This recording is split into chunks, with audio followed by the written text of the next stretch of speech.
மூசா நபி இடத்துல கேட்டான் ஃபிரௌன், மூசாவே இறைவன் இருக்கிறான், அவன் வானத்தில் இருக்கிறான்னு சொல்றீங்களே, ஒரு ஏணியை போடுங்க வானத்தை நோக்கி, ஏறி போய் பார்த்துருவோம். எவ்வளவு கிண்டல் பாருங்க, எவ்வளவு நக்கல். இதையெல்லாம் பார்க்கின்ற பொழுது அசத்தியம் மேலோங்கி இருப்பதை போல தோற்றம் அளிக்கும். மூசா நபியுடைய மனம் எவ்வளவு வேதனைக்கு உள்ளாகி இருக்கும். எல்லாத்தையும் கடந்து தான் வர்றாங்க. இறுதியா ஒரு கட்டத்துல இதுக்கு மேல மூசா நபியை உயிர் வாழ வைக்க கூடாது, மூமின்களை விடக்கூடாது, அவர்களுடைய கதையை முடித்து விட வேண்டும். கங்கணம் கட்டி படையை திரட்டி ஃபிரௌனும் வருகிறான், அவனுடைய படையும் வருகிறது. கடல் குறுக்கே வந்து விட்டது. இதுதான் மூசா நபியினுடைய வரலாறு. அங்கிருந்து நமக்கு துவங்குகிறது. ஆரம்ப காலகட்டத்திலிருந்து சத்தியத்தை எடுத்துச் சொல்லக்கூடிய மூசா அலைஹிஸ்ஸலாம் அவர்கள் பல இன்னல்களை தங்களுடைய வாழ்க்கையில் அனுபவித்திருந்தாலும் ரிசல்ட் என்னவாச்சு? கடல்ல அல்லாஹ் வழி ஏற்படுத்தினான். மூசா அலைஹிஸ்ஸலாம் அவர்கள் காப்பாற்றப்பட்டார்கள். மூசாவை நம்பிக்கை கொண்ட மூமின்கள் காப்பாற்றப்பட்டார்கள். ஃபிரௌனும் அவனுடைய படையும் கடலோடு மூழ்கடிக்கப்பட்டு அழிக்கப்பட்டது. அப்ப மூசா நபியின் வரலாறு நமக்கு சொல்வது என்ன? ஆரம்பத்தில் அசத்தியவாதிகளுடைய கை ஓங்குவதை போல தெரியும். பொய் பேசக்கூடியவர்கள், புரட்டு பேசக்கூடியவர்கள், அல்லாஹ்வினுடைய வசனங்களுக்கு மாற்றமாக செயல்படுபவர்கள், திருக்குர்ஆனில் அல்லாஹ் சொல்லுகிற சட்டத்தை மறைப்பவர்கள், சுயலாபத்தில் சுய நோக்கத்தில் மக்கள் மத்தியில் மார்க்கத்தை மாற்றி சொல்பவர்கள் ஆரம்ப காலகட்டங்களில் மிகைத்திருப்பதை போல தோற்றமளிக்கும். மூமின்களை கேலி செய்வார்கள், தொந்தரவு செய்வார்கள், சொல்லொன்னா துன்பங்களுக்கு ஆளாக்குவார்கள், வெற்றியின் ஏணிப்படியில் உச்சாரத்தில் நிற்பதை போல தோற்றமளிக்கும். அசத்தியம் அப்படி தெரியும், ஹைட்டா உட்கார்ந்து இருக்கிற மாதிரி தெரியும். பேஸ்மெண்ட் வீக், சத்தியம் கொஞ்சம் கொஞ்சமா மேலே ஏறும். ஒவ்வொரு படியாக மேலேறி மேலேறி அந்த ஏணிப்படியின் உச்சாணி கொம்பில் அமர்ந்து கொண்டு அங்கிருப்பவர்களை கீழே தள்ளிவிடும். அசத்தியவாதிகள் மண்ணை கவ்வார்கள், சத்தியவாதிகள் மிகைத்து நிற்பார்கள். இதுதான் இஸ்லாமிய வரலாறு. எல்லாம் உள்ள அல்லாஹ்வின் நல்லடியார்களே,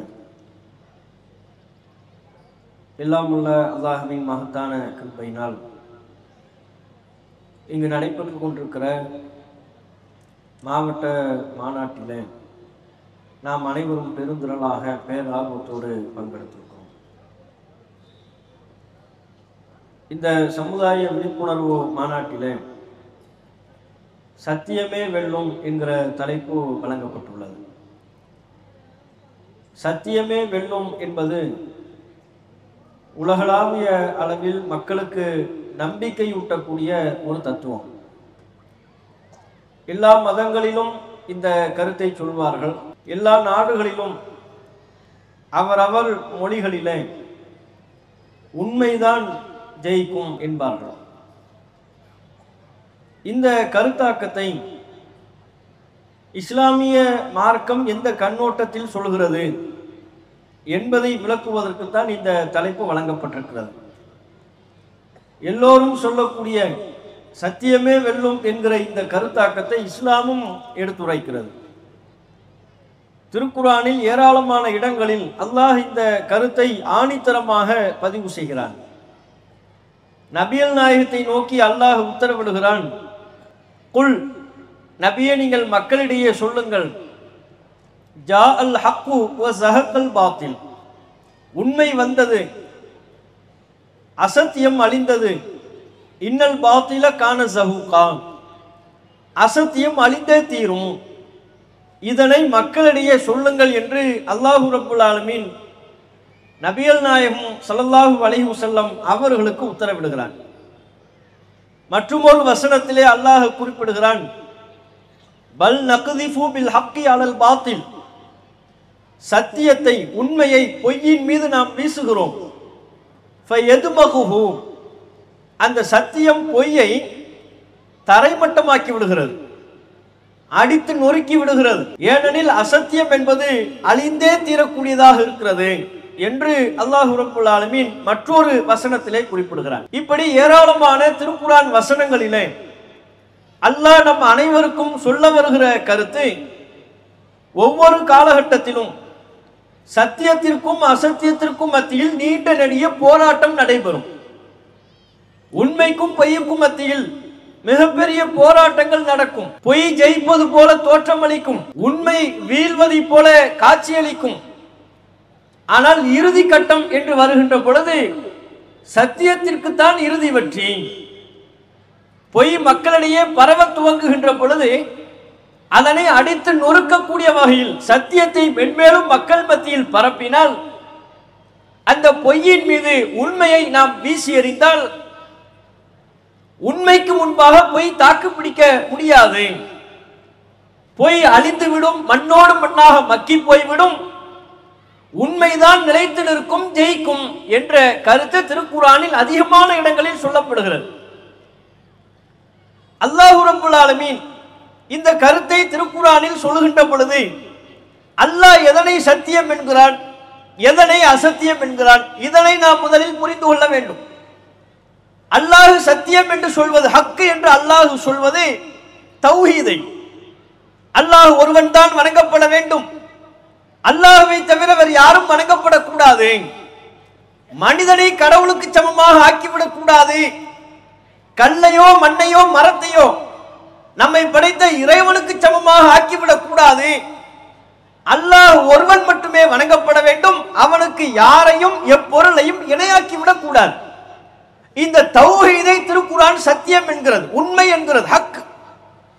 இதற்கு மாற்றமாக இதற்கு எதிர்ப்பதத்தில் இருக்கக்கூடிய இணை வைப்பை அல்லாஹ் ரப்பல் ஆலமீன் பாத்தில், அசத்தியம் என்கிறான். மனிதர்கள் வணங்கப்படுவது, மனிதர்களிடம் பாவ மன்னிப்பை கேட்பது, மனிதர்கள் குழந்தையை தருவார்கள் என்று நம்புவது, படைத்த இறைவனை விட்டுவிட்டு படைப்பினங்களிடத்தில் பிரார்த்தனையை முன்வைக்கக்கூடிய எந்த செயலும் இணை வைப்பு.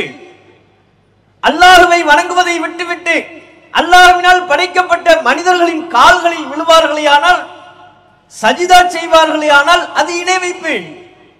அல்லாஹுதான் குழந்தையை தருபவன், அல்லாஹுதான் நோயை நீக்குபவன், அல்லாஹுதான் செல்வத்தை தருபவன். நம்முடைய விதியை எழுதி நம்முடைய வாழ்வில் நன்மை தீமை அனைத்தையும் ஏற்படுத்தக்கூடியவன் அல்லாஹ். அவன் நமக்கு எதை விதித்து வைத்திருக்கிறானோ எந்த ஒன்றையும் யாராலும் மாற்றிவிட முடியாது.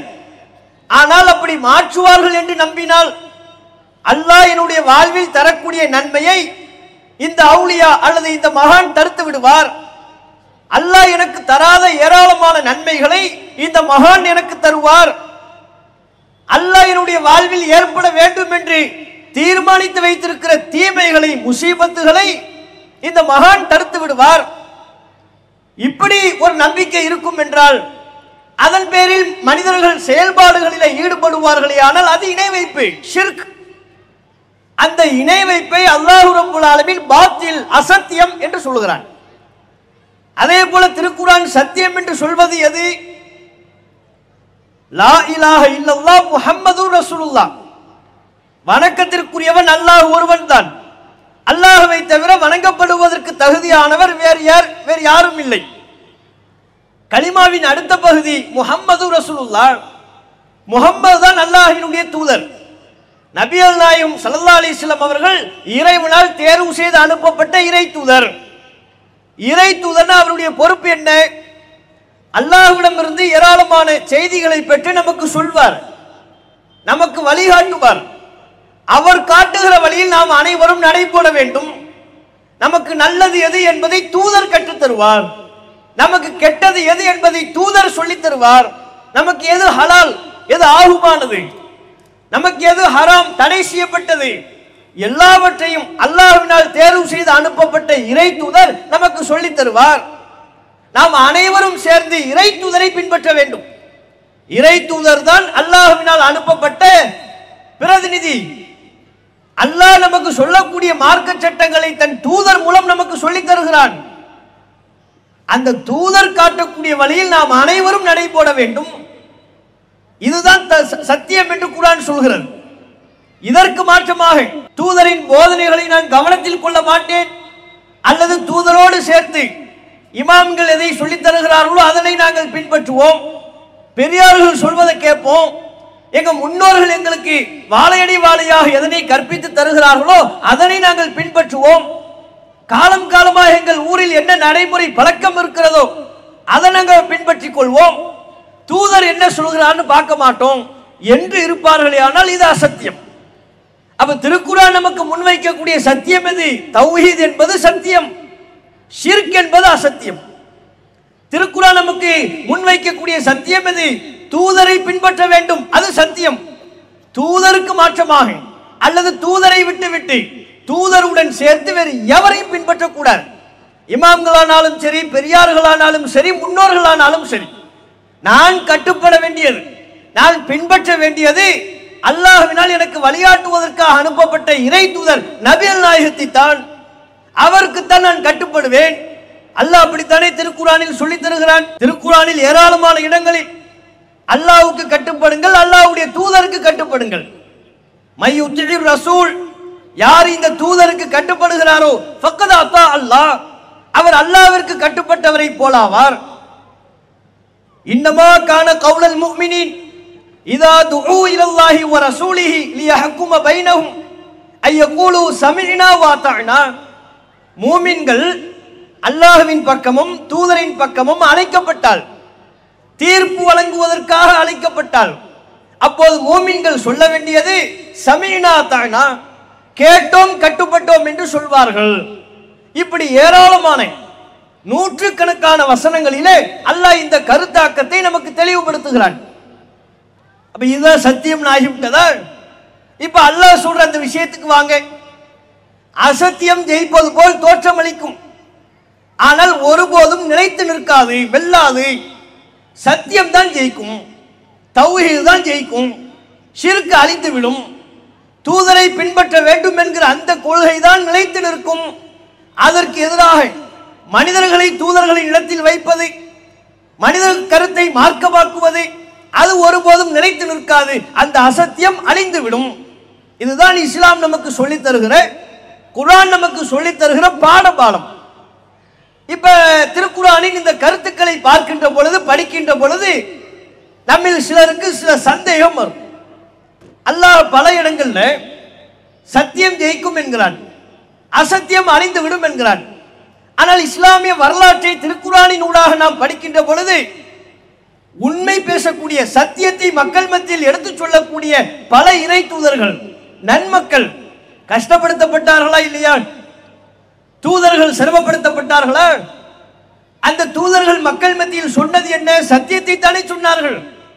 அல்லாஹ் மட்டும் வணங்கணும்னு சொன்னாங்க. அல்லாஹ்வுடைய தூதராகிய தங்களை பின்பற்ற வேண்டும் என்றார்கள். அப்படி சொன்ன சத்தியத்தை சொன்ன தூதர்கள் ஓட ஓட விரட்டப்பட்டார்கள்.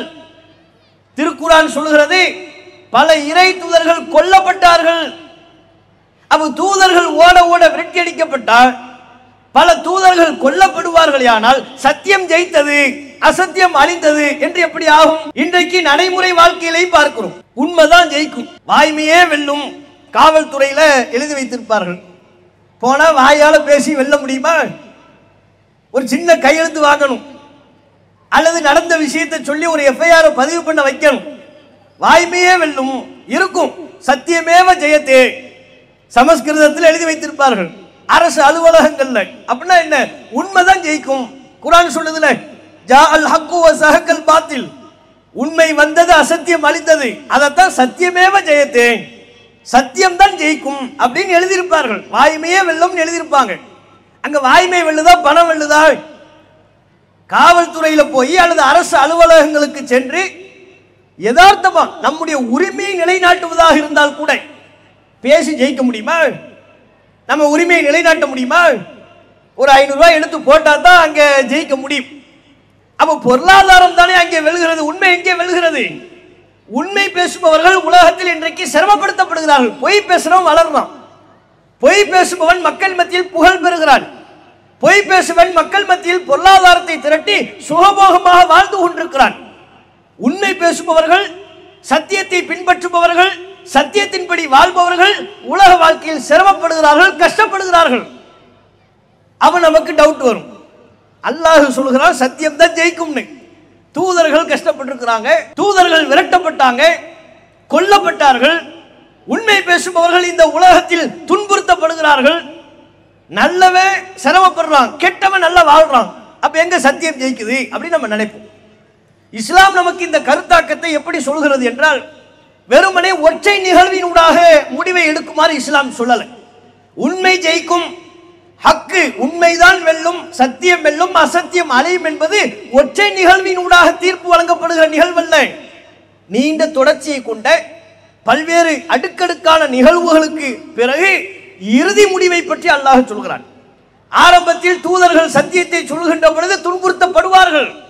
ஏன் சில இறை தூதர் கொல்லப்படலாம், விரட்டப்படலாம், அடிக்கப்படலாம். அத்தோடு வரலாறு முடிந்து விடுவதில்லை. தூதர்கள் கொல்லப்பட்டார்கள் என்பதோடு வரலாறு முடிந்து விடுகிறதா? அதுக்கப்புறம் அல்லாஹ் இன்னொரு தூதர் அனுப்புவான். அவர்கள் சத்தியத்தை மக்கள் மத்தியில் சொல்வார்கள். கொஞ்சம் கொஞ்சமாக படிப்படியாக சத்தியத்தை சொல்வார்கள், மக்கள் மத்தியில் நிலைத்து நிற்பார்கள். அவர்களின் பெயர் நிலைத்து நிற்கும், அவர்களின் புகழ் நிலைத்து நிற்கும். அசத்தியத்தில் உள்ளவர்களின் பெயரோ புகழோ மக்கள் மத்தியில் நிலைத்து நிற்காது. அவர்கள் கெட்ட முன்மாதிரியாக ஆகிவிடுவார்கள். இந்த கண்ணோட்டத்தில் நாம் அணுகணும். ஆரம்பத்தில் சத்தியத்தை சொல்லக்கூடிய, சத்தியத்தின்படி நடக்கக்கூடிய யாராக இருந்தாலும் கஷ்டப்படுற மாதிரி தெரியும், சிரமப்படுற மாதிரி தெரியும். ஏன் அந்த தொடர்ச்சியில் ஓரிருவர் தாக்கப்படலாம், கொல்லப்படலாம். சத்தியத்தின் வரலாறு அதோடு முடிவதில்லை, நீண்ட தொடர்ச்சியை கொண்டது. நீங்கள் ஒவ்வொரு வரலாற்றையும் பாருங்கள்.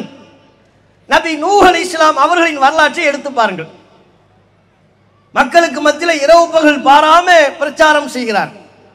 அல்லாஹ் ஒருவனைத்தான் வணங்க வேண்டும் என்றார். அவர்கள் காலத்தில் மலிந்து கிடந்த சிலை வணக்க வழிபாட்டை, வத்து, சுவாஇ, யகூத், யஊக், நஸ்ர் போன்ற சிலைகள், அவற்றை அவர்கள் வணங்கி வந்தார்கள்.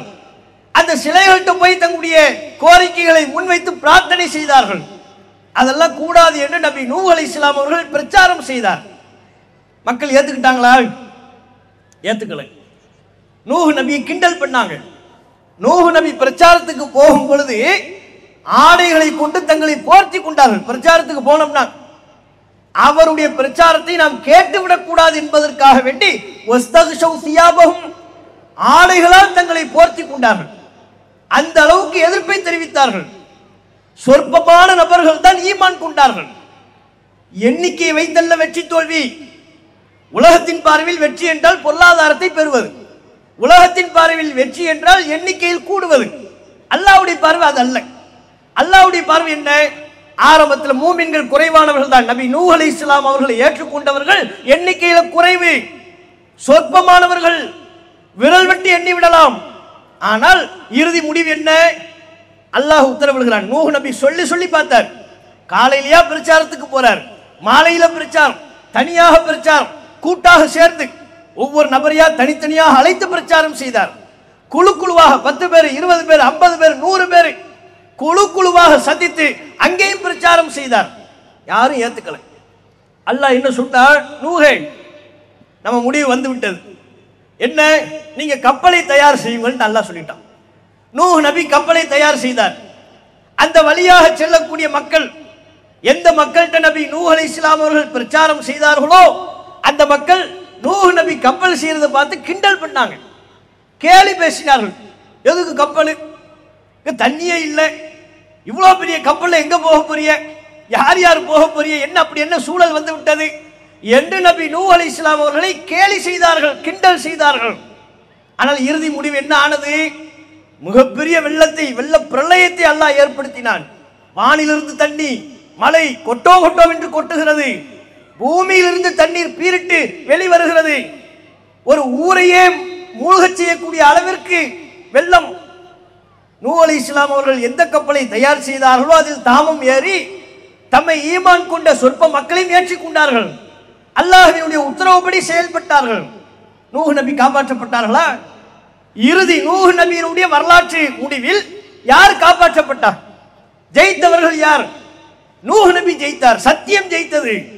நூஹ் நபியை ஈமான் கொண்ட அவருடைய பெயர்கள் கூட வரலாற்றில் இல்லை. விரல் வெட்டி எண்ணக்கூடியவர்கள் அந்த சத்தியவாதிகள் ஜெயித்தார்கள். அசத்தியவாதிகள், நூஹ் நபியின் பிரச்சாரத்தை செவிமடுக்க மறுத்தவர்கள், நூஹ் நபியை கேலி செய்தவர்கள் அழிந்து போனார்கள், மண்ணோடு மண்ணாக மக்கி போனார்கள். இதால நூஹ் நபி அவர்களுடைய வாழ்க்கை வரலாற்றினூடாக அல்லாஹ் நமக்கு சொல்லித் தரக்கூடிய பாடம். இப்படி நீங்கள் எந்த இறை தூதரை எடுத்துக்கொண்டாலும், மூசா அலைஹிஸ்ஸலாம் அவர்களை எடுத்துக்கொள்ளுங்கள். ஆரம்பத்தில் என்ன? நிறைய கஷ்டம். அவர் பிறப்பே ஒரு பெரிய அதிசயம். ஃபிரௌன் என்கிற கொடுங்கோல் மன்னன் அந்த நாட்டில் பிறக்கிற, தம்முடைய எல்லைக்குட்பட்ட நிலப்பரப்பில் பிறக்கிற அத்தனை ஆண் குழந்தைகளையும் கொலை செய்தான். அந்த தடையை மீறிதான் மூசா நபி பிறக்கிறார். அவருடைய தாயார் மூசா நபியை எப்படியாவது காப்பாற்றி விட வேண்டும் என்று சொல்லி ஆற்றில் அல்லது நதியில் மூசா நபியை விட்டு விடுகிறார்கள். ஃபிரௌனினுடைய குடும்பத்தார்களே அந்த குழந்தையை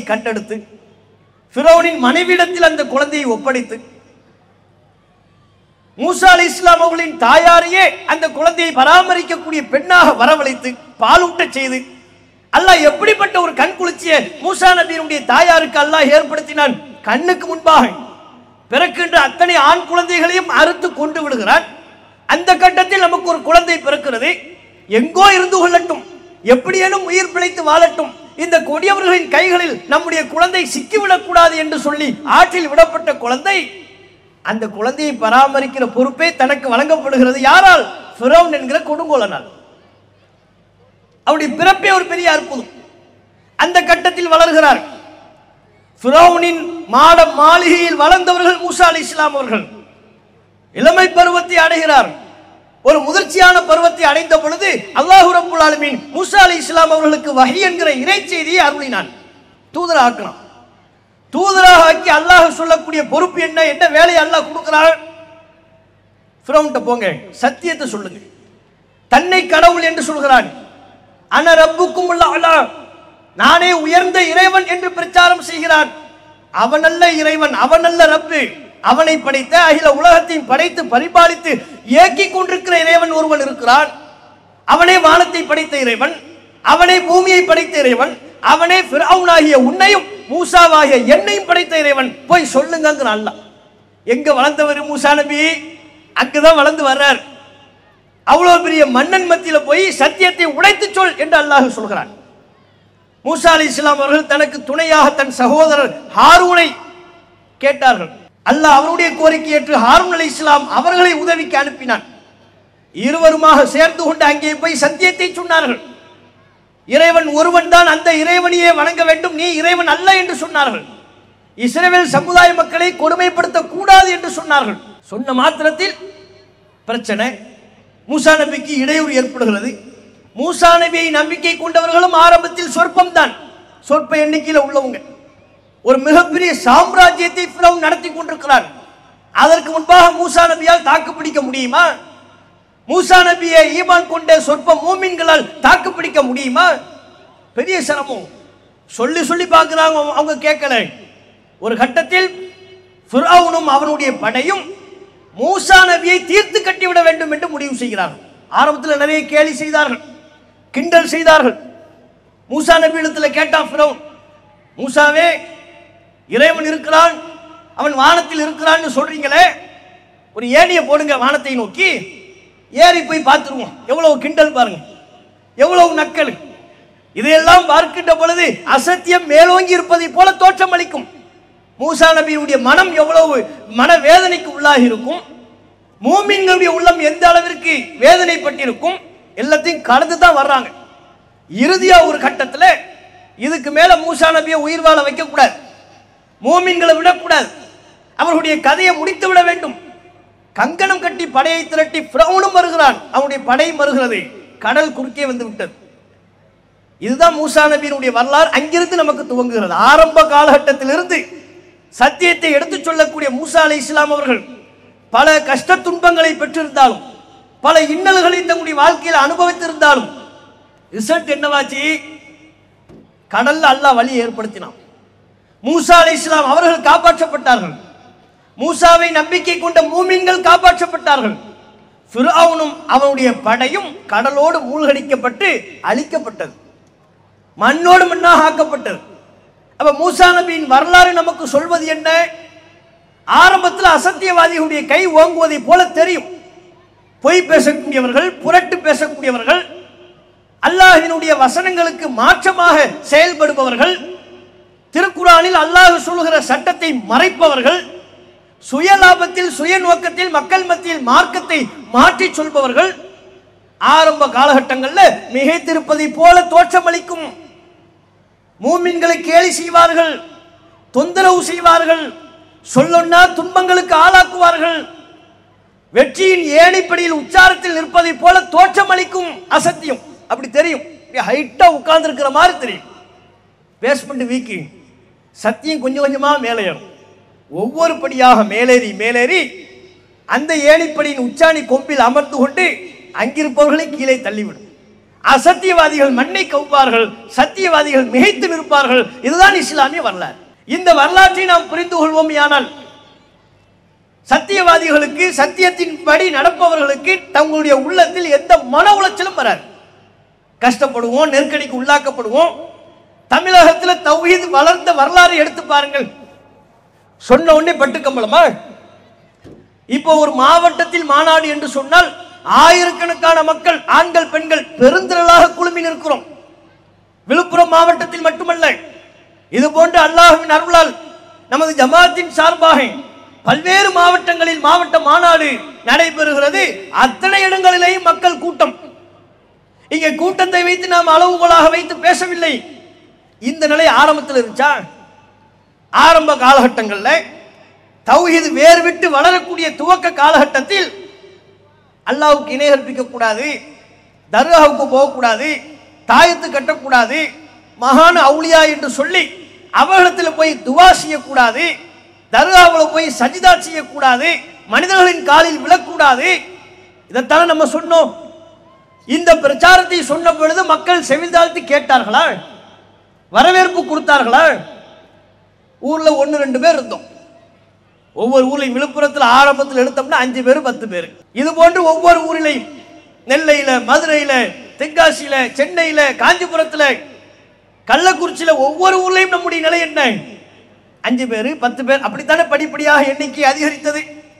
5 பேர் 10 பேர் இருக்கும் பொழுது சத்தியத்தை சொன்னோம். அப்படி சொன்ன காலகட்டத்தில் மக்கள் வரவேற்றார்களா? சத்தியத்தை சொல்றார், வாங்க உங்களுக்கு மேடையில் ஒரு பொன்னாடையை போத்தி பொன்னாடை போர்த்தார்களா? பரிசு கொடுத்தாங்களா? சத்தியத்தை சொல்பவர்களுக்கு துவக்க காலகட்டத்தில் நடைபெற்றது என்ன? தமிழக வரலாறு என்ன சொல்லுச்சு? பல்வேறு இன்னல்கள், துன்பங்கள். அல்லாஹ் மட்டும் வணங்கணும், அல்லாஹ்வை தவிர வேறு யாரையும் வணங்காதீங்க. இதை சொன்னதுக்காண்டி பள்ளிவாசலுக்குள்ள வரக்கூடாதுட்டாங்க. தௌஹீத்வாதிகளை பள்ளிவாசலுக்குள்ள வரக்கூடாதுன்னு சொன்னதுக்கு என்ன காரணம்? அவன் விபச்சாரம் பண்ணானா? அடுத்தவன் பொருளை திருடினானா? பள்ளிவாசல் பொருளை சேதப்படுத்தினானா? இமாம அடிச்சானா? மோதினார், எட்டி மிதிச்சானா? ஒன்றும் இல்லை. அவன் சொன்னது என்ன? அல்லாஹ் மட்டும் தாங்க வணங்கணும், அல்லாஹ்வை தவிர வேறு யாரையும் வணங்கக்கூடாது. அப்படியா? நீ நஜாத்காரன், நீ தௌஹீத்வாதி, நீ வஹாபி. ஒவ்வொரு ஊர்ல ஒவ்வொரு பேரு. விழுப்புரத்தில் நமக்கு என்ன பேர் வச்சாங்கன்னு தெரியல. ஒவ்வொரு ஊர்ல என்ன பேரு? நீ நஜாத்காரன், நீ வஹாபி, நீ தௌஹீத்வாதி, நீ அப்படி, நீ இப்படி, நீ குழப்பவாதி. குழப்பவாதிங்கிறது யுனிவர்சல் நேம். ஆரம்ப காலகட்டத்தில் தௌஹீத்வாதிகளுக்கு எந்த ஊரா இருந்தாலும் எல்லா ஊர்லயும் வச்ச ஒரே பேர் என்ன? இவன் குழப்பவாதி. என்ன குழப்பம் பண்ணிட்டோம்? அல்லாஹ் மட்டும் வணங்கணும்னு சொல்லிட்டோம், இது குழப்பம். தர்காவுக்கு போகக்கூடாதுன்னு சொன்னோம்ல, அது குழப்பம். தாயத்து கட்டக்கூடாது என்று சொன்னோம் அல்லவா, அது குழப்பம். இவர்கள் குழப்பவாதி. ஊரை இரண்டாக்குகிறார்கள். ஊரை ரொம்ப ஒன்னா இருந்தீங்களோ, ஊரை என்னமோ நம்ம தான் ரெண்டாக்கணும். இவர்கள் எல்லாம் ஒரே ஊரா இருந்த மாதிரி, ஷாபி, ஹனபி, மாலிகி, ஹம்பலி 4 கூறா பிரிந்து கடந்த இவர்கள் நம்மை பார்த்து சொல்கிறார்கள் ஊரை இரண்டாக்கி விட்டார்கள். ஆனா ஷாபின்னு ஒரு மதுஹபா இருந்தாலும் மேல தெரு கீழ தெரு, ஒரு ஊர்ல முஸ்லிம்கள் அடர்த்தியாக வாழக்கூடிய ஒரு ஊர்லயே ஒரு மதுஹபை சார்ந்தவர்களாக இருந்தால் கூட அவர் மேல தெரு கட்சி, நாம கீழ தெரு கட்சி. இந்த பாகுபாடு இன்றளைக்கும் இருக்கிறது. அவர் கிழக்கு தெரு, நம்ம மேற்கு தெரு. அதனால என்னப்பா, அவருக்கு நான் பொண்ணு கொடுக்க மாட்டோம். யார் இவரு? அவரு கொடுக்க மாட்டாராம். ஏன்னா இவர் திருவிதாங்கூர் மகாராஜா, அவங்க எல்லாம் பாவப்பட்ட மக்கள். அதனால அவங்களுக்கு ஒரு பொண்ணு கொடுக்க மாட்டாராம். அப்ப பொண்ணு கொடுக்க மாட்டோம்னு சொல்லி பிரிந்து கிடந்தார்கள். ஒரு மதுஹபில் உள்ளவர்களை பிரிந்து இருந்தார்கள். மதுஹபுகளின் பேரால் 4 மதுஹபுகளாக பிரிந்து கிடந்தார்கள். நாம இவருடைய ஒற்றுமைக்கு வேட்டு வைத்ததை போல நமக்கு பட்டம் சூட்டினார்கள் குழப்பவாதிகள். ஊரை ரெண்டாக்கிட்டாங்க. நம்ம எங்க ஊரை ரெண்டாக்கணும்? தர்காவுக்கு போகக்கூடாது, அல்லாஹ் மட்டும் வணங்கணும்னு சொன்ன ஊரை ரெண்டாக்குறதா? தாயத்து கட்டக்கூடாதுன்னு யார் சொன்னா? நாங்களா சொன்னோம்? நபியல்லாஹிம் அல்லவா சொன்னார்கள், மன் தஅல்லக தமீமத்தன் ஃபக்கத் அஷ்ரக். எவர் ஒருவர் தாயத்தை தொங்க விடுவாரோ அவர் அல்லாஹ்வுக்கு இணை கற்பித்து விட்டார். ஷிர்க், அல்லாஹ்வுக்கு இணை கற்பித்து விட்டார். ஏன்? தாயத்தை கட்டி தொங்க விடும் பொழுது அதில் நம்பிக்கை, அல்லாஹ் மேல் வைக்க வேண்டிய நம்பிக்கையை அற்ப தாயத்தின் மீது வைத்து விட்டார். அதனால தான் ஷிர்க். துன்பத்தை தர்றது யாரு? அல்லாஹ். அந்த துன்பத்தை தராமல் நீக்குவது யார்? அல்லாஹ். நோயை தர்றது யாரு? அல்லாஹ். நோயை நீக்குவது யார்? அல்லாஹ். எல்லாமும் நம்முடைய துன்பங்களை நீக்குபவன், துன்பங்களை தருபவன், நல்லதை தருபவன், கெட்டதை தடுப்பவன் அனைத்தும் அல்லாஹ். இப்படி முஸ்லிம் நம்பணும். அதுக்கு மாத்தமா கையில ஒரு தாயத்தை கட்டிட்டாருன்னா எனக்கு இனிமே எந்த துன்பமும் வராது. அதனாலதான் ஆரம்ப காலத்துல முஸ்லிம் பாய் இருந்தாருன்னா எப்படி ஒரு 1/4 கிலோவுக்கு தாயத்தை கட்டி வச்சிருப்பாரு. கையில் ஒன்று, இந்த கையில் ஒன்று, இங்கிட்டு ஒன்று கட்டியிருப்பார். அதுக்கப்புறம் இந்த கை எதுக்கு சும்மா இருக்குது, இங்கிட்டு ஒன்று, இங்கே ஒன்று, இடுப்பு ஏன் சும்மா இருக்கு, இடுப்பில் ஒரு 2 தாயத்து, ஒரு 3 சுத்துக்கு உலகம் உருண்டு 3 சுத்து போகும்ல, அது மாதிரி ஒரு 3 சுத்துக்கு கருப்பு கையில் கட்டியிருப்பார். வலப்பக்கம் ஒரு தாயத்து தொங்கும், இடப்பக்கம் ஒரு தாயத்து தொங்கும், முன்னால பின்னால ஒரு 4 தாயத்து இடுப்பில் தொங்கும், கையில் ஒன்று, இங்கே ஒன்று. அவ்வளவு அட்டூழியம் நடந்துச்சு, அவ்வளவு அக்கிரமங்கள் நடைபெற்றது. மார்க்கத்தின் பார்வையில் இது அநியாயம், இது அக்கிரமம். அப்ப அல்லாஹ் தான் நம்முடைய துன்பத்தை போக்குபவன்கிற நம்பிக்கைக்கு மாத்தமா எப்படி நம்பினார்கள்? ஒரு கயிறு கட்டிட்டா போதும். ஆலிம பள்ளிவாசல்ல போய் இமாம் ஓதி கொடுக்குற அல்லது மோதினார் ஓதி தருகிற அந்த தாயத்தை கட்டிட்டோம்னா அவர் எப்படி ஓதி தருவாரு? அவர் அன்னைக்கு மட்டும் வினோதமா நடப்பார். அது கையில் ஒரு சொம்புல தண்ணி வச்சிருப்பார். நம்ம பிள்ளைய காய்ச்சல்னா ஆஸ்பத்திரி கூட்டு போகணும், இவன் தர்காவை கூட்டு வருவான். தர்காவை கூட்டு வந்து அசரத் பிள்ளைக்கு ஒரு 3 நாளாக காய்ச்சல், கொஞ்சம் என்னன்னு ஓதி பாருங்க. அவர் பார்ப்பார், எவனும் வரல இன்னைக்கு, சரக்காக வந்திருக்கிறான் இவன். சரிட்டு சொம்பில் தண்ணி எடுத்துக்கிட்டு புசு புசுன்னு சொல்லுவார். என்ன சொல்றானே காதில் விழாது. கையில் வேற தாயத்து நிறைய வச்சிருப்பார். எப்படி ஒரு 25 தாயத்து ஸ்டாக் இருக்கும். தாயத்து குடோனும் ஃபேக்டரி எல்லாமே அவர் ரூம் தான். இமாம் ரூமு, அசரத் ரூமு, மோதினா ரூம், இவர் 2 பேர் ரூம் தான் தாயத்து ஃபேக்டரி. உள்ள இருந்து ஒரு 2 தாயத்தை எடுத்து வைத்து கொண்டு கையில் டசு புசுங்க வர கடைசியில் சொம்புலேருந்து தண்ணி எடுப்பார். துப்புவார். தூங்கிட்டு இருக்கிற குழந்தை மூஞ்சில ஓங்கி ஒரு அடி, அதில் பீரிட்டு எழுந்திருப்பான் பாருங்க. அதுக்கப்புறம் தான் அவனுக்கு நோயே. அது வரையிலும் உள்ளதெல்லாம் நோய் இல்லை, இதுக்கப்புறம் தான் வரும். அது போக கையில் தாயத்தை எடுப்பார், முடிச்சு போடுவார். பெரிய சீன பெருஞ்சுவர் கட்டுற மாதிரி அவர் நினைத்து கொண்டு ஒரு முடிச்சு போட்டார். 2வது முடிச்சு, 3வது முடிச்சு போட்டு பையன் கையிலையோ கழுத்துலையோ இடுப்புலையோ கட்டி அனுப்பி வைப்பார். இந்த 3 முடிச்சு போட்டார்ல என்ன சொன்னாருன்னு யாருக்காவது தெரியுமா? எந்த மக்களாவது அசரத்தை இப்போ 3 தடவை ஷிப் பண்ணில என்ன செஞ்சிய அவருக்கும் தெரியாது, வந்தவனுக்கும் தெரியாது. அவர் என்ன செய்யறாராம்? ஓதி ஷிஃபாவை இறக்குறாராம் தாயத்தில். அரபியில நிவாரணம் என்பதற்கு உரிய வார்த்தை வந்து ஷிஃபா. குர்ஆன்ல அல்லாஹ் சொல்றான், ஃபீஹி ஷிஃபாஉன் லின்னாஸ், இந்த குர்ஆனில் மனிதர்களுக்கான நிவாரணம் இருக்கிறது என்று அல்லாஹ் சொல்கிறான். அந்த நிவாரணத்தை தான் இறக்குறாராம். எப்படி இறக்குறாரு? முழுமையா இறக்காம பாதியா ஷிஃபாங்கிறத ஷிப்னு இறக்கிறாரு. ஷிப் இப்படின்னா அந்த நிவாரணம் தாயத்துக்குள்ள போய் இறங்கிறது. அந்த தாயத்தை கட்டி அனுப்பி வைக்கிறது. இந்த அநியாயம் நடந்துச்சு. இது வேண்டாம்னு சொன்னோம். இது வேண்டாம் என்று சொல்வதற்கு பேர் குழப்பமா? இது வேண்டாம் என்று சொல்வதற்கு பேர் ஊரை 2ஆக்குறதா? அப்படித்தான் இவர்கள் சொன்னார்கள். தர்கா கட்டக்கூடாது, தர்காவில் போய் மண்டியிடக்கூடாது, தர்காவில் உள்ளவர்கள்ட்ட பிரார்த்தனை செய்யக்கூடாதுன்னு சொன்னது யாரு? நாம சொன்னோம். நபி அல்லாஹ் சொன்னாங்க, லஅனல்லாஹுல் யஹூத வன் நஸாரா இத்தகது குபூர அம்பியாஹிம் மசாஜித். யூதர்களையும் நசாராக்களையும் அல்லாஹ் சபிப்பானாக, இறைவனின் சாபத்திற்குரியவர்கள். ஏன்? இத்தகது குபூர அம்பியாஹிம் மசாஜித், அவர்களுக்கு அனுப்பப்பட்ட நபிமார்கள் மரணித்ததற்கு பிறகு அவர்கள் அடக்கம் செய்யப்பட்ட இடத்தை வணங்கும் இடமாக மாற்றி விட்டார்கள். அது மேல சமாதியை கட்டிட்டான், அதை வணங்கும் இடமாக மாற்றி விட்டார்கள். ஆகவே யூதர்களும் நசாராக்களும் இறைவனின் சாபத்திற்குரியவர்கள் சொன்னவர்கள் நபிகள் நாயகம். அல்லாஹ்வின் தூதர் தன்னுடைய மரண நெருக்கத்தில் சொன்னார்கள், லா தஜஅல் கப்ரி ஈதா, என்னுடைய கபரை சமாதியை பண்டிகை கொண்டாடுற இடமா ஆக்கிறாதீங்கப்பா. அங்க வந்து உருசுங்கிற பேர்ல கொண்டாடி மகிழ்ச்சியோடு இருப்பதற்குரிய கொண்டாட்டத்திற்குரிய இடமாக என்னுடைய மன்னரை ஆக்கிவிட்டார்கள். மன்னரை என்பது கொண்டாடுவதற்குரிய இடம் அல்ல, மரணத்தை எண்ணி பார்ப்பதற்குரிய இடம், மரண சிந்தனையை உண்டாக்குவதற்குரிய இடம். ஆதலால் தான் நபிகள் நாயகம் பொது மையவாடிகளை சென்று அவ்வப்போது சந்திக்க வேண்டும் என்று நபிகள் நாயகம் சொன்னார்கள். அப்ப தம்முடைய மரண நெருக்கத்தில் நபிகள் நாயகம் சொன்னார்கள், என்னுடைய சமாதியை பண்டிகை கொண்டாடுற இடம் ஆக்கிறாதீங்க. இன்னொரு நேரத்தில் சொன்னார்கள், லா தஜஅல் கப்ரி வஸனை யுஅபத், என்னுடைய கபரை வணங்கக்கூடிய சிலையாக மாற்றி விடாதீர்கள். சிலையை வணங்குற மாதிரி என் கபரை வந்து வணங்கிறாதீங்க. அந்த ஒரு நிலையை எனக்கு ஏற்படுத்தி விடாதீர்கள் சொன்னவர்கள் நபிகள் நாயகம். என்னை வரம்பு மீறி புகழாதீர்கள். லா துத்ரூனி கமா அத்ரத்தின் நசாரா ஈஸா இப்னு மரியம், நசாராக்கள் ஈசா அலைஹிஸ்ஸலாம் அவர்களை வரம்பு மீறி புகழ்வதை போல என்னை நீங்கள் வரம்பு மீறி புகழாதீர்கள். ஃபகூலு அப்துல்லாஹி வ ரசூலுஹு, என்னை அல்லாஹ்வுடைய அடியான் என்று சொல்லுங்கள், அல்லாஹ்வுடைய தூதர் என்று சொல்லுங்கள். வரம்பு மீறி புகழாதீங்க. அல்லாஹ் எனக்கு எந்த அந்தஸ்தை தந்திருக்கிறானோ அந்த அந்தஸ்திற்கு மேலாக என்னை உயர்த்தி விடாதீர்கள் சொன்னவர்கள் நபிகள் நாயகம். ஆனா இன்னைக்கு என்ன நடக்குது? அப்ப தர்கா கூடாது என்று சொன்னவர்கள் நபிகள் நாயகம், தன்னுடைய கபரை தர்காவாக ஆக்கிவிடக் கூடாது என்று சொன்னவர்கள் நபிகள் நாயகம். அதைத்தான் நம்ம பிரச்சாரம் பண்ணோம். தர்காவுக்கு போகாதீங்கன்னோ, தர்காவில் போய் விளக்கேற்றாதீங்க, அங்க உள்ளவர்கள்ட்ட துவா செய்யாதீங்க, அங்குள்ளவர்கள்ட்ட குழந்தையை கேட்காதீங்க. எது கேட்கறதா இருந்தாலும் அல்லாஹ்ட்ட கேளுங்க. அல்லாஹ் நம்ம கோரிக்கையை மாட்டேன்னு சொன்னானா, நீ என்கிட்ட கேட்காத, நீ கேட்டா நான் தரமாட்டேன், நீ எது கேட்பதா இருந்தாலும் அவுலியா வழியா வா, மகான் வழியா வா, அல்லாஹ் சொன்னானா? அல்லாஹ் நமக்கு சொன்னது எது? நான் உனக்கு ரொம்ப பக்கத்தில் இருக்கிறேன்ட்டான். வைதா சாலக்க இபாதி அன்னி ஃபஇன்னி கரீப், என்னுடைய அடியார்கள் என்னை பற்றி கேட்டால் நான் மிக அருகில் இருக்கிறேன் என்று சொல்லுங்கள். அல்லாஹ்வுக்கும் அடியானுக்கும் இடையில் எந்த இடைத்தரகரும் தேவையில்லை. அல்லாஹ்வுக்கும் அடியானுக்கும் இடையில் எந்த மகானும் தேவையில்லை. அல்லாஹ்வுக்கும் அடியானுக்கும் இடையில் எந்த இறை நேசரும் அவுலியாவும் தேவையில்லை. அந்த அடியானை அல்லாஹ்விடத்தில் கேட்கலாம். இறைவா என்று கையெழுப்பி விட்டால், இறைவா என்று தன்னுடைய அழைப்பை முன்வைத்து விட்டால், அவனுடைய கோரிக்கையை செவிமடுப்பதற்கு அல்லாஹ் தயாராக இருக்கிறான். அதற்கு விரைந்து பதிலளிப்பதற்கு அல்லாஹ் தயாராக இருக்கிறான். இவன் செய்ய வேண்டியது அல்லாஹை மட்டும் நம்புவது, உளமாற உறுதி கொண்டு அல்லாஹ்விடத்தில் தம்முடைய பிரார்த்தனையை முன்வைப்பது.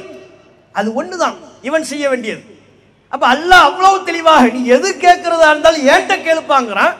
இவர்கள் தர்காக்களை ஊருக்கு ஊர் வைத்துக் கொண்டு, சமாதிகளை எழுப்பி வைத்துக் கொண்டு, அங்குள்ள மகான்கள்ட்ட போய் கேட்கணும், அவுலியாக்கள்கிட்ட போய் கேட்கணும். குழந்தை இல்லையா, மகான்கிட்ட போங்க. குழந்தைக்கு காய்ச்சலா, மகான்கிட்ட போங்க. வியாபாரத்தில் நஷ்டமா, அவட்ட போங்க. குடும்பத்தில் கஷ்டமா, அவட்ட போங்க. காசு பணம் இல்லையா, அவுலியாட்ட போங்க, மகான்கிட்ட போங்க. அப்ப எதுக்கு தான் அல்லாஹ்ட்ட வருவீங்க நீங்க? எந்த ஒரு நிகழ்வு என்று எடுத்துக்கொண்டாலும் தர்காவிற்குத்தான் முஸ்லிம்கள் செல்வார்கள் என்றால் அல்லாஹ்வை நீங்கள் எப்போது அழைப்பீர்கள்? அல்லாஹ்ட்ட எப்போதுதான் நீங்கள் செல்வீர்கள்? யா அல்லாஹ் என்று எப்போது கூப்பிடுவீர்கள்? இதை கேட்டோம். இதை கேட்டதற்காக வேண்டி நமக்கு இவர்கள் வைத்த பெயர் தான் என்ன?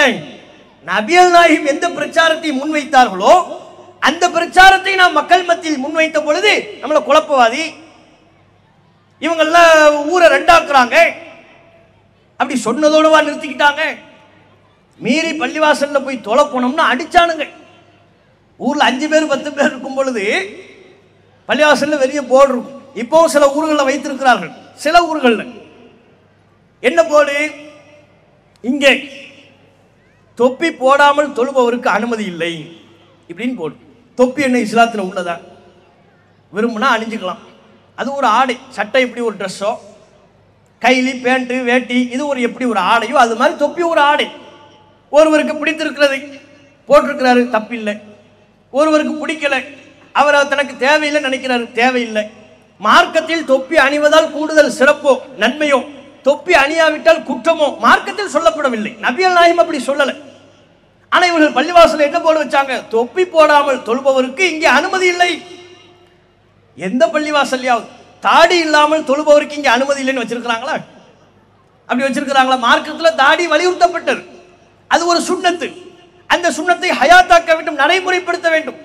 ஆனால் அந்த சுன்னத்தை பற்றி எந்த பள்ளியும் தமிழகத்தில் உள்ள 80-90களின் காலகட்டத்திலிருந்து இப்போது வரையிலையும் எந்த பள்ளிவாசல்லையும் தாடியை பற்றி ஒரு வாசகமும் இருக்காது. தாடி இல்லாமல் இருப்பவர் இங்கே எங்கள் பள்ளியில் தொழ அனுமதி இல்லை, ஒன்றும் இல்லை, வைக்கவும் முடியாது.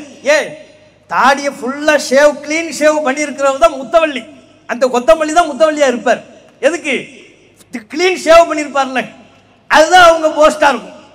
சில ஊர்களில் பெரும்பகுதியாக இப்படித்தான் நடக்கும். அப்ப எப்படி அந்த போர்டு வைப்பாங்க, அந்த வாசகம் எப்படி வைப்பாங்க? ஆனா தொப்பி போடாமல் தொழுபவருக்கு இங்கே அனுமதி இல்லை. மீறி நம்மெல்லாம் நம்ம தௌஹீத் சகோதரர்கள் அந்த காலகட்டத்தில் பள்ளிவாசல்ல போய் தொழுகிறோம்ங்கிறத காரணத்துக்காக வேண்டி பிளாஸ்டிக் தொப்பியா மாட்டி வச்சிருக்கிறது. பச்சை கலர்ல பார்த்திருக்கீங்களா? பச்சை கலர். அந்த பிளாஸ்டிக் தொப்பியில பின்னால பிறை வேற இருக்கும். இவன் வானத்துல பிறைய பாருன்னா தொப்பிக்கு மேல பிறைய போடுறான்.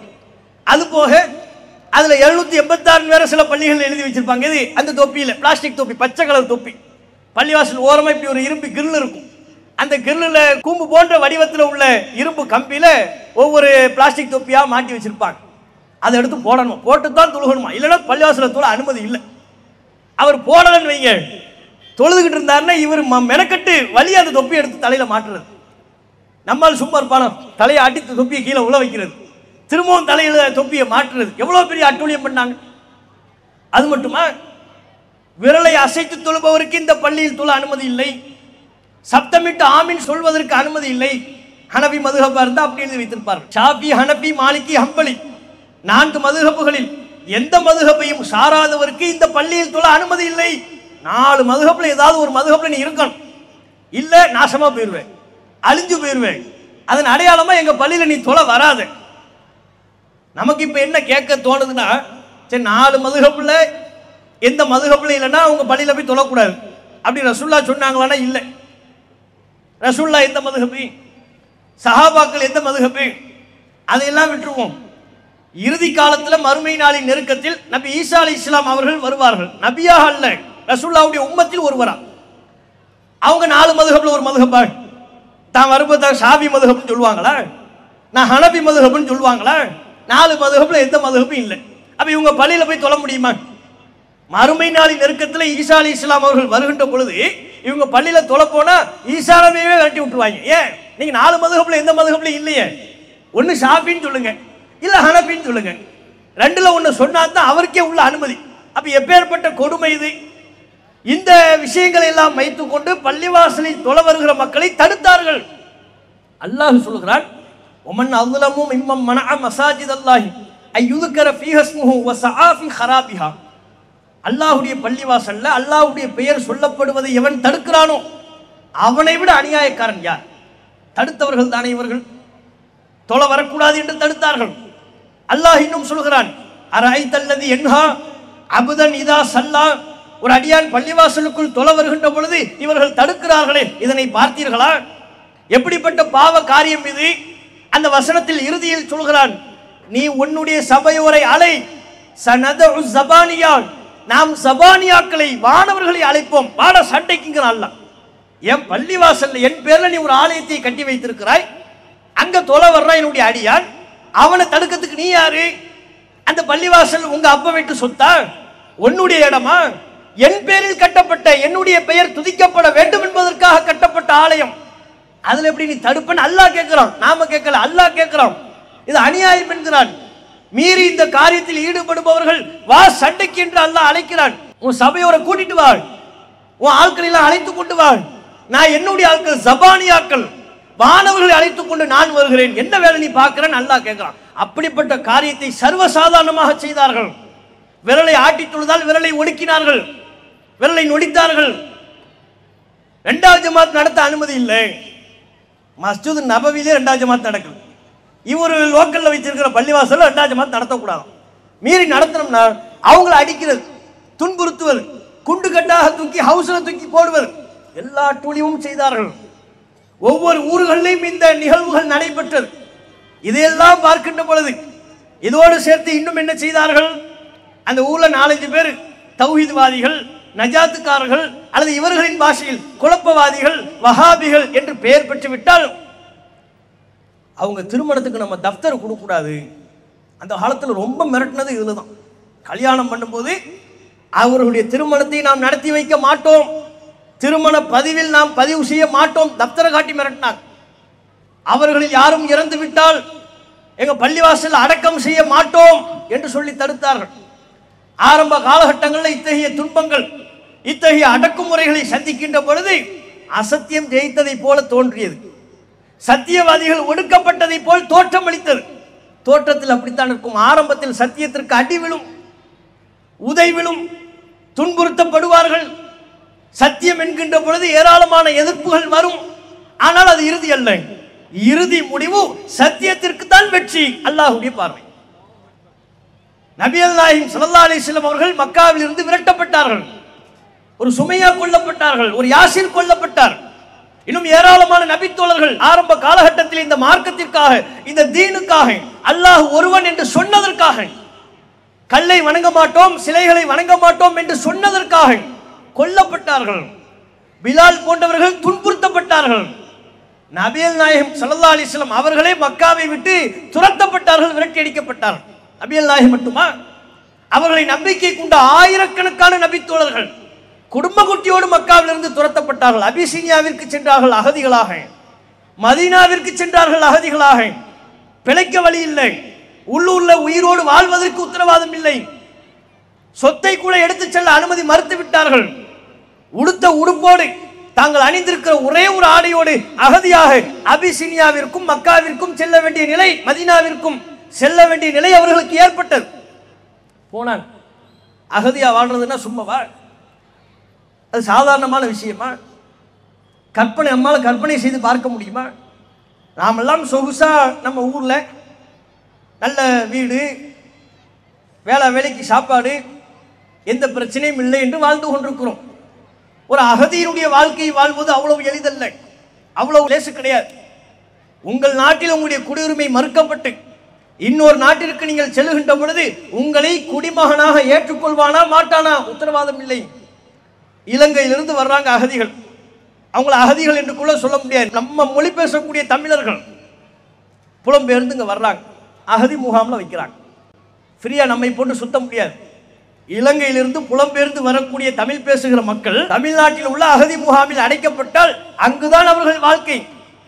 கம்பி போடப்பட்ட வேலைக்கு உள்ளாக இது போன்ற ஒரு மைதானம் இருக்கும், அங்கே குடியிருப்புகள் இருக்கும், அங்கேயே வாழ்ந்து கொள்ளணும், அவ்வளோதான். வெளியே போக முடியாது. வெளியே போகிறதா இருந்தால் வாட்ச்மேன்ட்ட சொல்லிட்டு வரணும், நேரத்துக்கு வெளியே வரணும், நேரத்துக்கு உள்ளே போகணும்.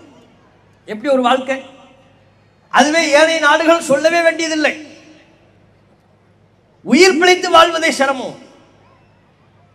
ஏராளமான மக்கள் அகதிகளாக செல்கின்ற பொழுது அவ்வளவு இன்னல்களை சந்தித்தார்கள், சந்தித்துக் கொண்டிருக்கிறார்கள்.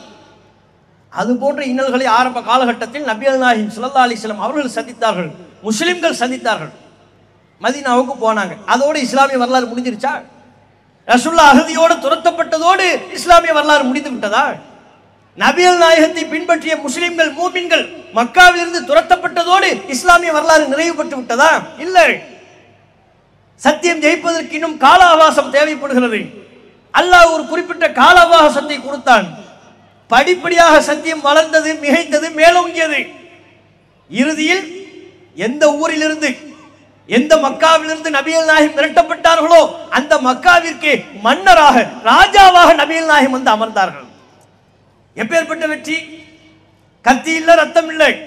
அங்கிருந்த அத்தனை மக்களுக்கும் ஆரம்ப காலகட்டத்தில் பல முஸ்லிம்களை கொன்று குவித்தவர்கள் அனைவருக்கும் நபிகள் நாயகம் பொது மன்னிப்பு வழங்கினார்கள். மக்காவை வெற்றி வாகை சூடினார்கள். யுத்தமே இல்லாமல் வெற்றி வாகை சூடினார்கள். அல்லாஹ் கொடுத்தானா இல்லையா? அல்லாஹ் வெற்றி வாகை தந்தானா இல்லையா நபிகள் நாயகத்திற்கு? மூசா அலைஹிஸ்ஸலாம் அவர்களுக்கு அல்லாஹ் வெற்றியை தந்தானா இல்லையா? இப்படி ஒவ்வொரு இறை தூதருக்கும் அல்லாஹ் இறுதியில் சத்தியத்திற்கு வெற்றியை வழங்கி விடுகிறான். அதுதான் சத்தியமே வெல்லும். ஆரம்பத்தில் நாமும் தௌஹீத்வாதிகளும் கஷ்டப்பட்டோம். பள்ளிவாசலுக்கு போனா விரட்டி அடித்தார்கள். ஆனா இப்ப அல்லாஹ்வுடைய கிருபையில், அல்லாஹ்வினுடைய அருளால் தமிழகத்தில் தௌஹீத்வாதிகளுடைய நிலை என்ன? பள்ளிவாசல்ல போனா உங்களை விரட்டி அடிக்கிற நிலையில நீங்க இருக்கிறீங்களா? உங்களுக்கு அல்லாஹ் ஆயிரக்கணக்கான பள்ளிவாசல்களை தந்து விட்டான். எந்த பள்ளிவாசல்ல போய் நீ தொப்பி போட்டு தான் தொழுகணும்னு கட்டாயப்படுத்துற நிலை இனி நமக்கு இல்லை. விரல அசைத்து தான் தொழ வேண்டும் என்கிற, அசைக்காவிட்டால் உனக்கு இந்த பள்ளியில் தொழ அனுமதி இல்லை என்று எவனும் சொல்ல முடியாது. அந்த நிலை அல்லாஹ் தந்தானா இல்லையா? படிப்படியா சத்தியத்திற்கு அல்லாஹ் வெற்றியை தந்திருக்கிறான். இன்னும் அல்லாஹ் வெற்றியை தருவான். நாம உறுதியா இருந்தா, நாம ஈமானிய பலத்தோடு இருப்போமேயானால் எந்த கட்டத்திலையும் அசத்தியவாதிகளின் மிரட்டலுக்கு உருட்டலுக்கு அடிபணியாமல் அந்த பொய்யின் மீது, அசத்தியத்தின் மீது சத்தியத்தை வீசுவதற்கு நாம் தயார் என்றால் அல்லாஹ் நமக்கு வெற்றி வாகியை தந்தே தருவான். மென்மேலும் அல்லாஹ் வளர்ச்சியை தருவான். நாம சொல்ல தயாரா இருக்கிறோமா? இவர் என்ன நினைக்கிறாருன்னா சத்தியம் தன்னா ஜெயிக்கணும்னு நினைக்கிறார். தன்னாலும் ஜெயிக்காது. இவர் வீட்டுக்குள்ளேயே உட்கார்ந்துகிட்டு இருப்பார்.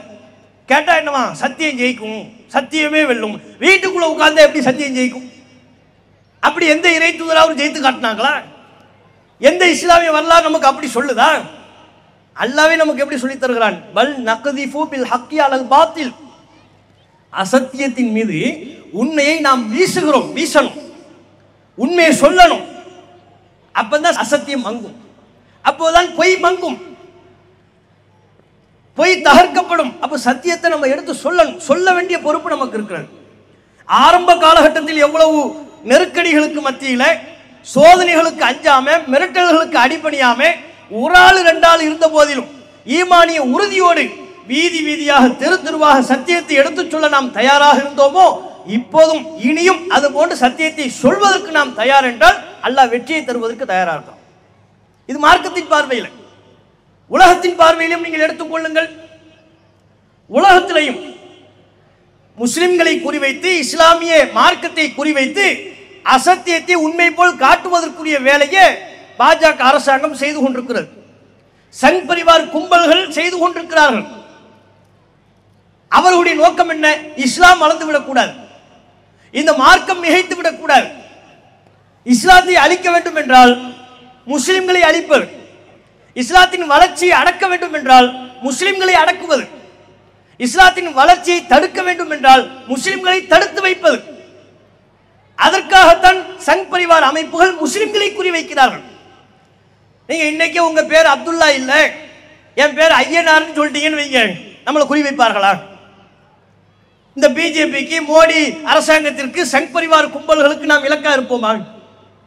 நம்ம பேரை மாத்திட்டா உங்களுக்கு இலக்கே இல்லை. உங்க முகமே தெரிய வேண்டாம். நீங்க அப்துல்லா என்று சொன்னால், அப்துல் ரஹ்மான் என்று சொன்னால், முகம்மது என்று சொன்னால் நீங்கள் தான் இலக்கு. அப்ப புரிகிறதா? நீங்கள் என்றால் உங்களுடைய முகமது அவர்களுக்கு பிரச்சனை, நாம் பின்பற்றுகிற இஸ்லாமிய மார்க்கம் அவர்களுக்கு பிரச்சனை. இந்த மார்க்கத்தை ஒடுக்கணும், இந்த மார்க்கத்தை வளர விடக்கூடாது. சங் பரிவார் அமைப்புகள் சொல்லக்கூடிய பல்வேறு கருத்துக்கள் இந்த மார்க்கத்தின் மீது அவர்கள் கொண்டிருக்கிற பயத்தை வெளிப்படுத்தி கொண்டே இருக்கிறது. இஸ்லாமிய மார்க்கம் பயங்கரவாத மார்க்கம்னு சொன்னாங்க. ஏன் சொன்னாங்க? சொன்னாங்கன்னு எல்லாத்துக்கும் தெரியும். ஏன் சொன்னாங்கன்னு தெரியுமா? அப்படி சொன்னா இந்த மார்க்கத்தை நோக்கி வருகிற மக்கள் ஒதுங்கி விடுவார்கள். இது பயங்கரவாத மார்க்கம், இந்த மார்க்கத்துக்கு போனா நம்மள பயங்கரவாதின்னு சொல்லிடுவான், தாடி வச்சா நம்மள பயங்கரவாதி என்று சொல்லி விடுவான், புர்கா போட்டு விட்டால் நம்மை பயங்கரவாதி என்று சொல்லி விடுவார்கள். அப்ப இந்த மார்க்கத்தை பயங்கரவாத மார்க்கமாக சித்தரித்தால் மார்க்கத்தை ஏற்றுக்கொள்பவர்கள், இந்த மார்க்கத்தை நோக்கி படையெடுத்து வருபவர்கள் தடுக்கப்படுவார்கள் என்று நினைத்தார்கள். அதனால அப்படி சொன்னாங்க. ஆனா அவங்க சொன்னது நடந்துச்சா? பயங்கரவாத மார்க்கம் என்று சொன்ன நேரத்தில் நாம எந்த எண்ணிக்கையில இருந்தோம், இப்ப என்ன எண்ணிக்கையில இருக்கிறோம்? இதை நினைச்சு பார்த்தாலே அவனுக்கு மூளை இருக்கா இல்லையான்னு தெரிஞ்சிருமா இல்லையா? இவர்கள் இந்த இஸ்லாமிய மார்க்கத்தை பயங்கரவாத மார்க்கம் என்று பிரச்சாரம் செய்ய ஆரம்பித்ததே மேலை நாடுகள்ல. மேலை நாடுகளில் இஸ்லாம் அப்போது வளரவில்லை. இவர்கள் எப்போது இந்த மார்க்கத்தை பயங்கரவாத மார்க்கமாக சித்தரித்தார்களோ அப்போதிலிருந்து இப்போது வரை வீறு கொண்டு வளர்கிறது. மேலை நாடுகளில் மூளை முடுக்குகள் எல்லாம் பள்ளிவாசல்கள் படையெடுத்து வருகிறது. அப்ப ஏன், எதனால? பயங்கரவாத மார்க்கம்னு சொல்லுறான், மார்க்கத்தை தேடி படிக்க வரான், குரானை படிக்கிறான், குரானை கேட்கிறான். இங்கே நம்மிடத்துல எவ்வளவு பேர் கேட்கிறாங்க, முஸ்லீம் அல்லாத நம்முடைய தொப்புள் கொடி சொந்தங்கள், குரானை தாருங்கள், நாங்க படிக்கலாமா, குரானை படிக்கலாமான்னு கேட்கிறாங்க. தாராளமா படிக்கலாம், கொடுங்க. அவன் அப்படி கேட்கறதுக்கு காரணமே நம்ம பாய் தான். இவர் பண்ண வேலை, குரானை ஒளி இல்லாம தொடக்கூடாது, குரானை முஸ்லீம் அல்லாதவர்கள் தொடக்கூடாது, படிக்க கூடாதுன்னு சொல்லி சொல்லி தானும் படிக்கிறது இல்லை, படிக்கிறவனையும் படிக்க விடுறதில்லை. அதெல்லாம் ஒரு பிரச்சனையும் இல்லை, நீங்க தாராளமா படிக்கலாம் என்று குரானை கொடுத்து படித்து இஸ்லாத்தில் இவ்வளவு பெரிய அரிய கருத்துக்கள் இருக்கிறதா? முகமது நபிகள் இவ்வளவு அரிய போதனைகளை இந்த சமூகத்திற்கு வழங்கியிருக்கிறார்களா? வியப்படைகிறார்கள். மார்க்ஸ் என்கிற ஒரு சகோதரர், கம்யூனிஸ்ட் சித்தாந்தத்தை சார்ந்தவர், நபிகள் நாயகத்தை பற்றி அவர் ஒரு புத்தகம் எழுதியிருக்கிறார். படித்தால் ஆச்சரியப்பட்டு போவோம். நான் முஸ்லீம் அல்ல, அவர் சொல்கிறார் நான் முஸ்லீம் அல்ல, அவருக்கு இறைவனின் புறத்திலிருந்து தூது செய்தி அருளப்பட்டது என்பதை நான் நம்பவில்லை, ஆனால் அவரை ஒரு மனிதராக பார்க்கிறேன். மனிதராக பார்க்கின்ற பொழுது இந்த உலகத்தில் அவரை விட சிறந்த மனிதர் வேறு யாரும் இல்லை. மார்க்ஸ் சொல்றார். எவ்வளவு சமூகத்திற்கு பயனுள்ள கருத்துக்களை சொல்லியிருக்கிறார்னு படித்தால் தெரிந்து கொள்கிறார்கள். இப்படி ஏராளமான நபர்கள் குரானை படித்து நபிகள் நாயகத்தின் வரலாற்றை படித்து இஸ்லாத்தை நோக்கி படையெடுத்து வந்து கொண்டிருக்கிறார்களே ஒழிய, இஸ்லாத்தை ஏற்போரின் எண்ணிக்கை அதிகரித்ததை ஒழிய இவர்கள் எண்ணியது நடந்ததா? ஆரம்பத்தில் நம்மளை பாதிக்கும். இஸ்லாம் பயங்கரவாத மார்க்கம், பயங்கரவாதி பயங்கரவாதின்னு சொல்லும் போது நம்மளை பாதிக்கும். அது நூஹ் நபி ஆரம்பத்தில் கேலி செய்தார்கள் அல்லவா, அது போல ரசூலுல்லாஹ் மக்காவிலிருந்து துரத்தி விட்டார்கள் அல்லவா, அது போல ஆரம்பத்தில் சத்தியத்திற்கு வீழ்ச்சி போல தோற்றமளிக்கும். ஆனால் அது இறுதி அல்ல. சத்தியம் வெல்லும், அசத்தியம் வீழ்ந்தே தீரும். இதே இந்த சங் பரிவார் கும்பல்கள். இப்போ இறுதியா ஒரு விஷயத்தை சொல்லிக்கிறேன். RSS தலைவர் மோகன் பகவத் RSS நூற்றாண்டு இயக்கத்தை கொண்டாடக்கூடிய விதமா டெல்லியில ஒரு நிகழ்ச்சி நடக்குது, அதுல பேசிக்கிட்டு இருக்கிறார். அப்ப அதுல ஒரு நாள் சொல்றாரு, முஸ்லிம்கள் இந்த இந்தியாவில் தாராளமாக வாழலாம். அதை சொல்றதுக்கு நீ யாரு? வேணுமோ நமக்கு பிச்சை போடுற மாதிரி. முஸ்லிம்கள் இந்த நாட்டில் தாராளமாக வாழலாம், சரி, அதுக்கப்புறம் என்னப்பா அவனுக்கு பிரச்சனை? ஆனால் அவர்கள் சில சமாதான உடன்படிக்கைக்கு வர வேண்டும். இவன் என்னடா ஹுதைபியா உடன்படிக்கை மாதிரி நம்மள உடன்படிக்கை கூப்பிடுறான். சமாதான உடன்படிக்கைக்கு வர வேண்டும். என்ன சமாதான உடன்படிக்கை? எங்களுக்கு பிரச்சனை மூன்றே மூன்று. மோகன் பகவத் சொல்றார், ஒன்று அயோத்தி, இன்னொன்று காசி, இன்னொன்று மதுரா. இந்த மூன்றிலையும் உள்ள கோயில்கள் எங்களுடைய புனித நம்பிக்கைக்கு உரியவை. அயோத்தி அங்கே பள்ளிவாசல் இருந்தது, அதை மாற்றி கோவிலாக நாங்கள் ஆக்கிவிட்டோம். மீதமுள்ள 2 இடங்களில் உள்ள பள்ளிவாசல்களை முஸ்லிம்கள் விட்டுக் கொடுக்க வேண்டும். யார் சொல்றது? யாரு? மோகன் பகவத் சொல்றார். RSS தலைவர் சொல்கிறார், காசியில் உள்ள பள்ளிவாசலை முஸ்லிம்கள் விட்டுக் கொடுக்க வேண்டும், மதுராவில் உள்ள பள்ளிவாசல்களை முஸ்லிம்கள் விட்டுக் கொடுக்க வேண்டும். விட்டு கொடுத்தா நம்ம இந்தியாவில் ரொம்ப அமைதியா வாழலாம். உள்ளத்தில் உள்ளது வெளியே வந்துருச்சா? இவங்களுடைய எண்ணம் என்ன, கோரிக்கை என்ன? அயோத்தியை பள்ளிவாசலை, பாபர் மஸ்ஜித் பள்ளிவாசலை இவர்கள் குறிவைத்த போதே அந்த ஒரு பள்ளிவாசல் மட்டுமல்ல இவர்களின் குறிக்கோள், இன்னும் பல 100 பள்ளிவாசல்களை குறிவைத்திருக்கிறார்கள். அவற்றை தகர்க்க வேண்டும் என்று கனவு காண்கிறார்கள். அதற்கான சதி செயல்களில் ஈடுபடுகிறார்கள். அன்றிலிருந்து இன்று வரை அந்த சதியை நோக்கியே நகர்ந்து கொண்டிருக்கிறார்கள். சொல்றாங்களா? வெளிப்படையா சொல்லிட்டாங்க பாருங்க. அந்த சபையிலேயே இன்னொன்றையும் சொல்கிறார். அயோத்திக்காக, அதாவது பாபர் பள்ளிவாசலை இடிக்கிறதுக்கு, அங்க ராமர் கோவிலை கட்டுவதற்கு, அதான் அயோத்திக்காக அர்த்தம். அதற்காக நாம் இயக்கம் நடத்தினோம். RSS இயக்கம் நடத்தியது. ஏனைய 2 பள்ளிவாசல்களுக்காக RSS இயக்கம் நடத்த போவது இல்லை. அதோட முடிக்கல, அதுக்கப்புறம் தான் பத்த வைக்கிறார். இவங்க பத்த வைக்கிற வேலையை செஞ்சுக்கிட்டே இருப்பாங்க. அடுத்து சொல்றாரு, ஆனால் RSS உறுப்பினர்கள் அதற்காக இயக்கம் நடத்தினால் அதனை நாங்கள் தடை செய்ய மாட்டோம். RSS முன்னின்று இயக்கம் நடத்தாது. RSS உறுப்பினர்கள் காசியில் உள்ள பள்ளிவாசலை இடிச்சு தரைமட்டமாக்கி அங்க கிருஷ்ணன் கோவிலை உருவாக்குவதற்கு நீங்கள் முன் வருவீர்களானால் தாராளமா செய்யுங்க. மதுராவில் உள்ள பள்ளிவாசலை இடித்து தரைமட்டமாக்கி அங்க எங்களுடைய இன்னொரு கோவிலை நீங்கள் உருவாக்குவதற்கு பாடுபடுவீர்களானால், இயக்கம் கட்டுவீர்களானால் அதை நாங்கள் தடுக்க மாட்டோம். இது எவ்வளவு வன்மமான பேச்சு! இத்தனை ஆண்டு காலம் அவருடைய உள்ளத்தில் உள்ளதை வெளிப்படுத்துகிறார்கள். இந்த நாட்டை எப்போதும் சுடுகாடாகவே வைத்திருக்க வேண்டும் என்று கங்கணம் கட்டி செயல்படுகிறார்கள். நமது அரசமைப்பு சட்டம் என்று ஒன்று இருக்கிறது, வழிபாட்டுத்தல பாதுகாப்பு சட்டம் இருக்கிறது. இந்தியா சுதந்திரம் பெறுகின்ற பொழுது எந்தெந்த வழிபாட்டு தலங்கள் எப்படி இருந்ததோ அதை கை வைக்க கூடாது.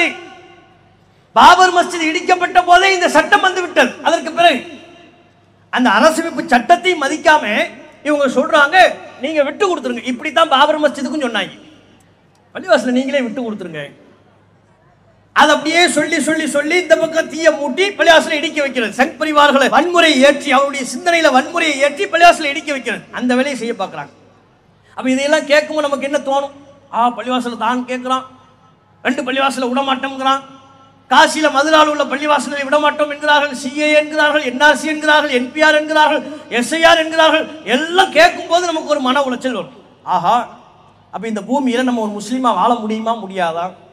நமக்கு வெற்றியா தோல்வியா? நாம் கருவறுக்கப்பட்டு விடுவோமா, அழிக்கப்பட்டு விடுவோமா? இல்லை. நாம் ஆரம்பத்தில் சொன்னதை போலத்தான் அசத்தியவாதிகள் ஜெயிப்பதை போல தோற்றமளிக்கும், ஆனால் அது ஜெயிக்காது.